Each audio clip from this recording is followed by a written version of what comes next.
Hi everyone, I'm Hannah Daly. Today we're joined by Melanie Martinez, and we're so excited to have you here and to talk about your new album. At the beginning of this era, to kind of kick it off, you released a statement that was "Crybaby is dead." Why did you feel it was important to distinctly separate your past work from this new era? Just because it's a new character. I've been working under and creating under that character for the last 10 years, so you know, it just feels like an appropriate time to start fresh. And the last time I started fresh was when I was, 18 or 19 when I first started with Crybaby. So it was a huge shift for me to now have to embody this whole other energy, and it's exciting. It's really exciting to start new and to transform and to grow.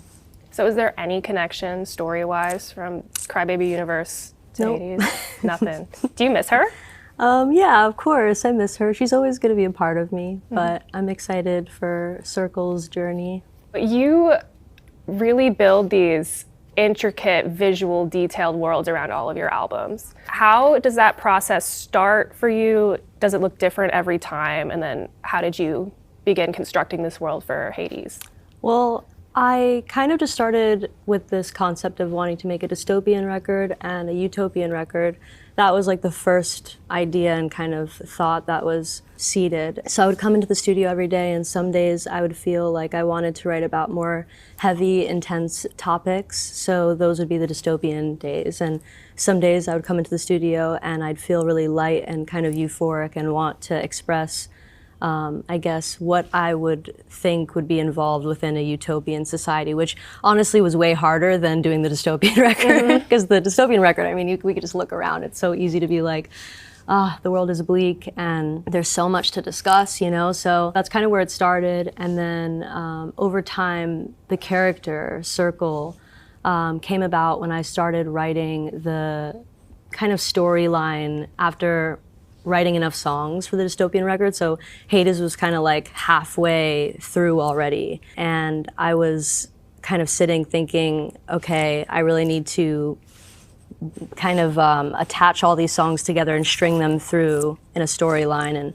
started to figure out what that looked like. And then I ended up writing a script for the film that I'm working on called Hades, same title, and Circle's the main character. So it's kind of all combined. Yeah, so were you working on the album in conjunction with the script for the film, so they kind of fed off of each other? Yeah, definitely. That's really cool. I'm glad you mentioned the difference between writing the Utopia album versus Hades. Is it called Utopia, or is that just... No, okay, I'm just not sharing the name yet. Gotcha, all right. Do you normally write with other people, or lyric-wise, melody-wise, is it just you? So my most recent and favorite collaborator is CJ Barron, and he's like my best friend as well, and it's always exciting working with him. He's the best, and he produces, and I write lyric and melody. I, for this album, didn't write with any co-writers, and sometimes in the past I have, here and there. I think it just depends on what I'm feeling, but I was really excited about these topics, and I just kind of was like writing very quickly. I felt really tuned in and tapped in, and I wrote both of these records, Hades and the Utopian one as well, like actually fairly quickly in comparison to my other records. I think I was just really excited and my antennas were out, so to speak, and yeah, it came pretty naturally. Can you talk about some of the things going on in the world that inspired Hades? Yeah, I mean, oh God, I can go through track by track. So Garbage is kind of like a general summary, and it kind of sets up this dystopian kind of world and kind of asks a question of how can we move forward and build something beautiful of this garbage that we've been given. And the second track, Is This a Cult, is kind of referring to everything being a cult, whether it's like kind of health groups or politics, religion, sports even, like literally anything you could think of. And how there's always like some scary patriarchal entity at the top that needs to be overthrown. And then after that is Possession, and Possession is about abusive relationship dynamics, power and control, and how that can look like love and be disguised as love. And so many people go through like, narcissistic, abusive relationships, and I thought it was important to talk about that kind of dynamic. And then After that is White Boy with a Gun. That's my favorite one. Thanks. And that one is kind of about like performative allyship. I think it was important to talk about that. At first I was writing it from this perspective of like, you know, men who kind of use feminist language to try to get with women. And then at a certain point I realized it could be about anything. It could be about like corporations using verbiage to sell more products to marginalized communities. It could be, you know, about like white feminism and how it's not intersectional and doesn't include everyone. And there's so much that kind of, that song encapsulates. And then Disney Princess, which is about a young rising star in entertainment, and as a woman, how that can feel really defeating to have to be commodified and exploited and to not have a good support system and what that can look like. And then Grudges is about feminine rage, wanting to kind of express that cathartic. You know, I think it's really common for women to be walked all over and really hard for us to set boundaries and stand up for ourselves and kind of show our teeth a little bit without being called a bitch. And I think it, as someone who leans on that side of things where I've like just always been like walked all over, taken advantage of, and it was like just such a constant theme in my life, I really wanted to, you know, write a song that embodied this kind of newfound, like, I don't give a fuck energy, you know, even though I very much give a fuck, and it's very hard to do that. Monopoly Man, self-explanatory. It's about billionaires and how they're ruining the planet. Avoidant, which is one of my favorites. Avoidant is about a different kind of relationship dynamic that I've also encountered a lot, which is like, especially when you date men, I feel like there's a lot of societal pressure for them to not have their emotional net as open as we are. You know, vulnerability is, it's harder for them to express. And I think that it can lead towards running away from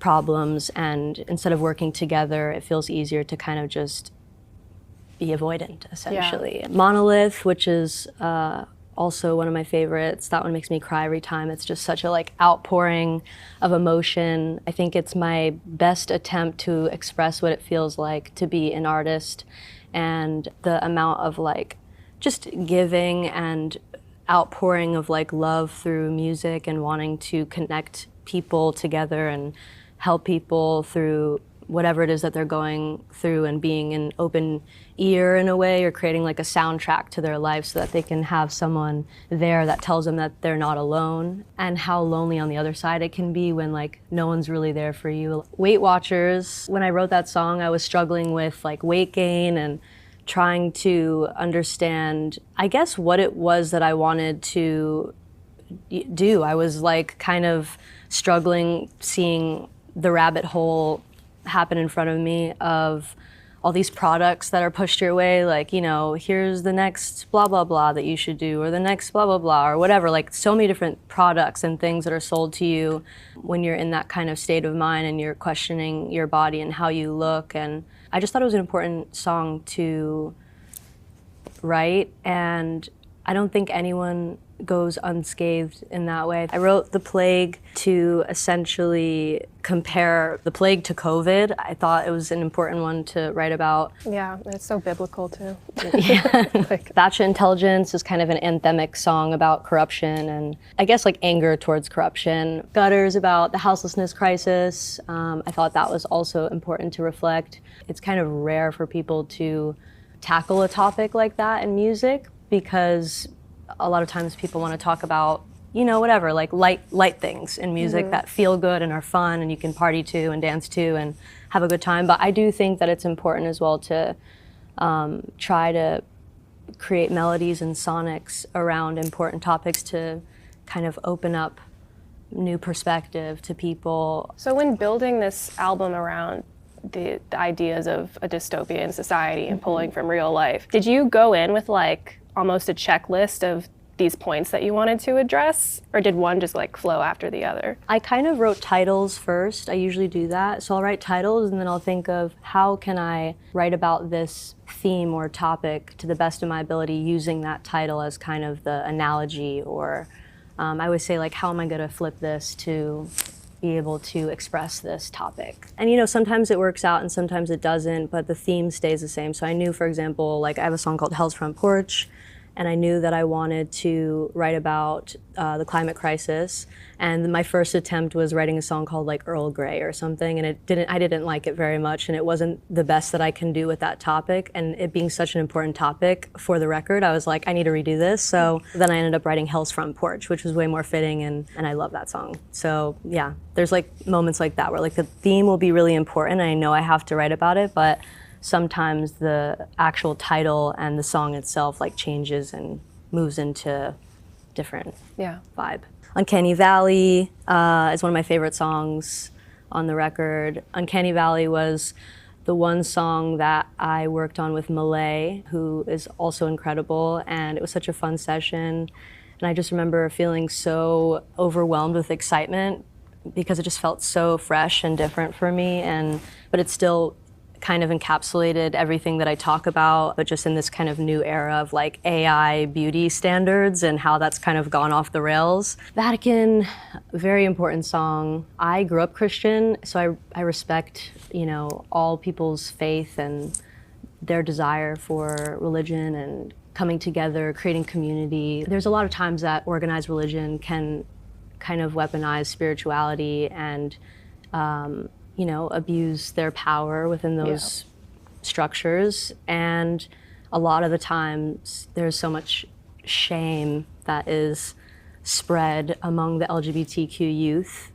And I just wanted to write a song about it, and that's my best attempt at it. So. And that like pure desire that you were just saying to find community and find gathering is so sadly like easy to exploit. Yep, exactly. And that's why. Yeah. Exactly. Chat Room is about online bullying and just thinking about how when I was younger we had like AIM and like MySpace and stuff, you know, and that was like where we experienced like the most kind of, I guess, online bullying, but most of it was like in person. So I can't even imagine what kids are going through now with social media. It's like a whole other ballgame. And then my last song on the record is Last Two People on Earth, which is kind of like, I wanted to write just a love song amongst the chaos. Yeah. I thought it was important to end on some sort of transformational note, especially leading into the next record, which is the Utopian record. And I feel like that's why this stuff matters, is because at the heart of all of the chaos and darkness is still people. Yep, still people connecting and loving, absolutely. Yeah.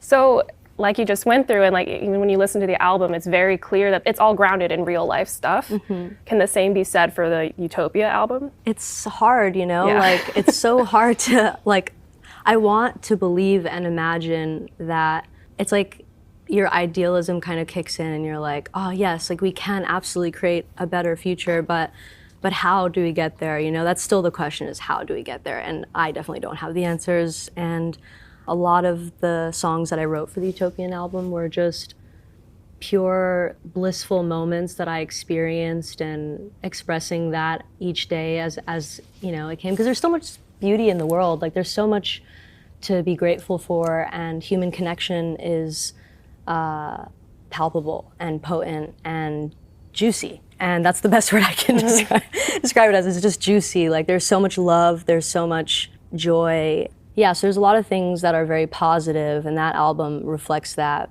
but who knows how we get there. Right. That is the question. Do you have a favorite song on Hades? I have so many favorite songs on Hades. Top 3? Top 3 is so hard. Is that even harder? Oh my God, it's so hard. What's your favorite today? Today, okay. That's a good question. I go back and forth between Garbage and Uncanny Valley, those two. Today. Why? I think Garbage is a perfect summary of the album, and that was the first session that I tapped into this other part of my vocal tone that was really special for me to kind of feel out and experiment with.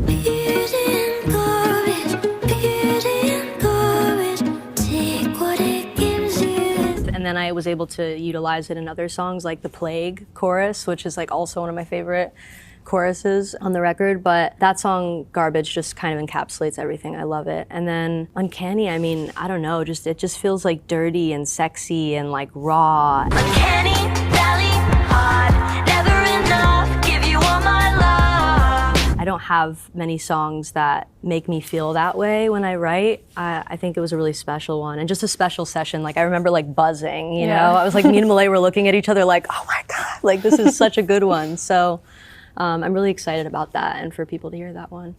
Yeah. So as an artist, why do you favor this approach of building these worlds and mythologizing them and really digging into characters rather than the more, like, I guess, straightforward traditional approach that other artists will do of just like thinking about their lives in a really direct way? What do you gain from this approach as an artist? I just think it's more fun. It's actually just that simple for me. Like, I could absolutely write an album about my life and different experiences that I have on a day-to-day. And in some ways I do, you know, like some of the songs on the record are very personal to me, but I just think it's fun to create in all aspects. When making music, I don't just ever just write songs. I'm always thinking about the visual element, the storyline, you know, how does it fit into the entire picture, not just like the tiny little fraction, which is like a song, you know? There's so much other stuff that I'm thinking about, and it's exciting. Yeah. Yeah. Do you see a world in which you ever would go the more traditional route of just being really autobiographical? I mean, I'm sure maybe one album in my future, it'll be more like that, but I don't even know what that looks like. It doesn't really take any extra effort for me to write the way that I do. It's kind of just like the way that I write. You know what I mean? Like, I don't really think about it much. It just kind of is. Like, it's like if I have an idea, I just want to materialize it, and it'll drive me crazy if I don't. Like, if I have this like concept in my head or the story or something and I don't write it, I would be miserable. So I just have to get it out. And so as long as that keeps happening, I think I'm going to be probably doing it this way for my whole life. I don't know. Do the songs, like in any indirect way, the songs that you have put out and worked on, do they in an indirect way feel autobiographical at all? Yeah, I mean, for sure. I mean, I could name a few songs on the record. I mean, for example, like Weight Watchers, like that's such a personal song. So personal. If you listen to the lyrics, it's exact. And avoidant also. I mean, there's quite a lot in that way. And then there's some that are more exaggerated, you know, that kind of take maybe a little bit of my experience and then kind of, I guess, amplify it for the story and for the character. Like Disney Princess, for example. Like, I understand what it feels like to be a woman in entertainment, but I'm also not someone who's taken that sort of path, and I haven't experienced a lot of that kind of downward spiral in that kind of way, but I have friends who have. I've seen it, you know.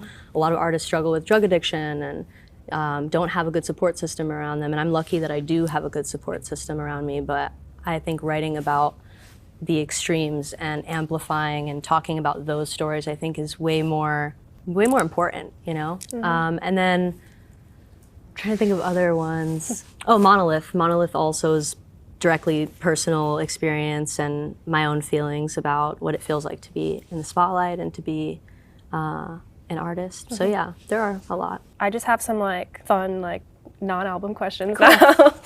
So I, as someone who like spent a lot of my teen years on Tumblr, I definitely like associate you as in a group of artists that like take me back to that time.